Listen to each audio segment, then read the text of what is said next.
The first National Treasure. We were following these characters, and you've already fallen in love with them. Now we're bringing you back the same characters in a much more difficult situation, a much more adventurous situation than we put them in the first movie. Get that door open so we don't all die! When we were making National Treasure, I thought, this is either going to be a disaster and my career's over, or it's going to be a success. If it's a success, we better start planning a sequel right now. It's the kind of movie you make sequels about. It's a treasure hunter, you can always go look for other treasure.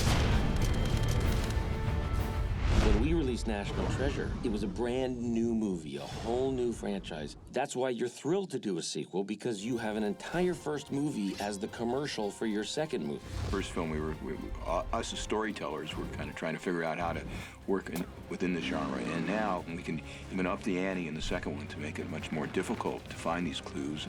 And that's what took us off on this adventure halfway around the world. We went into the second movie knowing that we were going to have to just expand the overall scale of the movie, which is all pretty spectacular. It's very hard to come up with an idea that is as big as the ideas and unique in the first movie, but didn't feel like it's just the same thing over. Making a movie is always terrifying, especially for a director, in that you're meeting everyone for the first time, you're feeling each other out, it's awkward, you don't know if they're gonna hate you don't know if they've dated anyone you've dated, it's all very complicated. Oh, yeah? Oh, yeah? Oh, yeah? Yeah! When you're doing a sequel and you're working with not just people you've worked with, but a group who's worked together, you hit the ground running. You feel safe from day one. They trust you right from the beginning. So you begin with laughing, and you work your way down from there, as opposed to having to work your way up to friendship. It's a who, Edward Lamblay. Well, I think what's key in making a sequel is getting your same talent behind the camera as in front of the camera. Since we got John Turteltaub back and the same writers who worked on the first movie to come back and take another attempt at making even a better sequel, Book of Secrets. Was it pre-colonial, or wouldn't we say pre-Columbian? Just when they give you a note and you're just starting to put it in, they give you another note. What was wrong with how it was?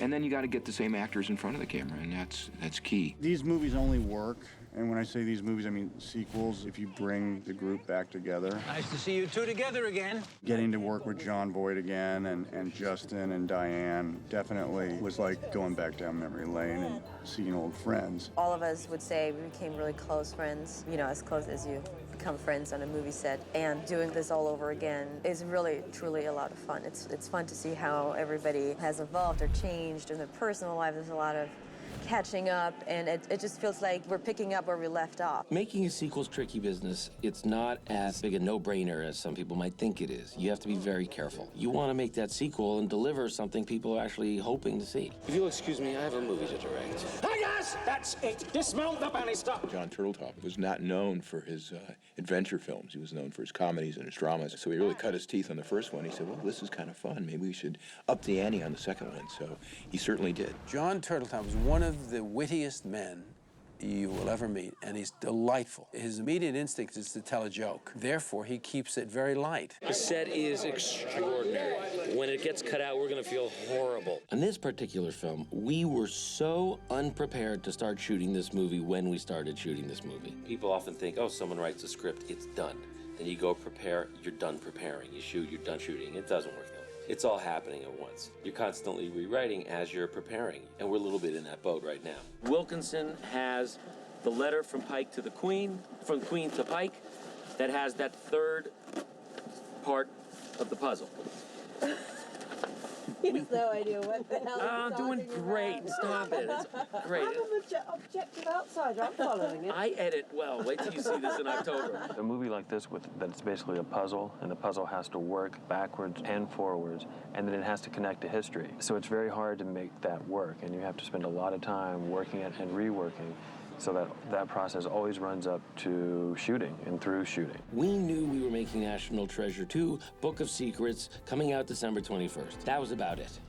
From there, we had to start writing and figuring it out as we go. We didn't finish the writing before we started the shooting. There are days where literally it isn't until action that we actually know what the dialogue is going to be.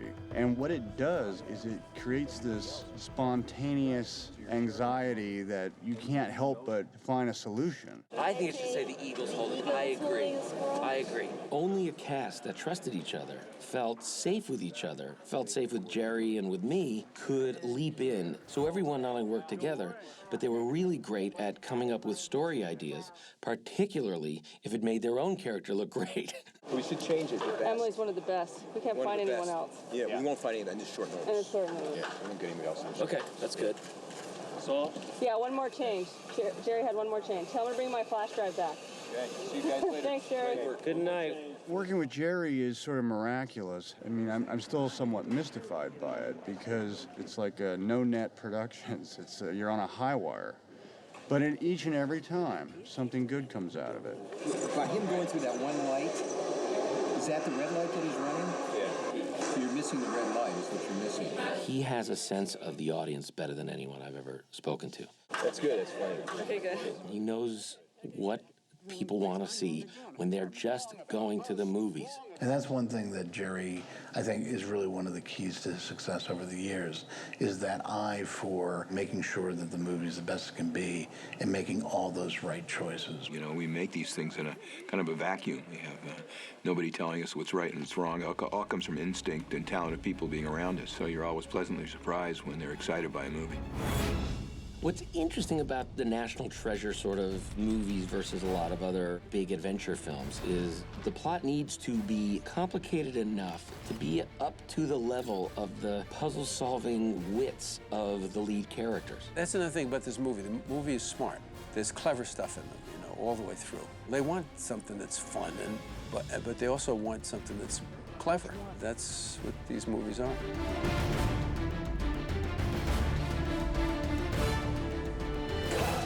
Fantastic.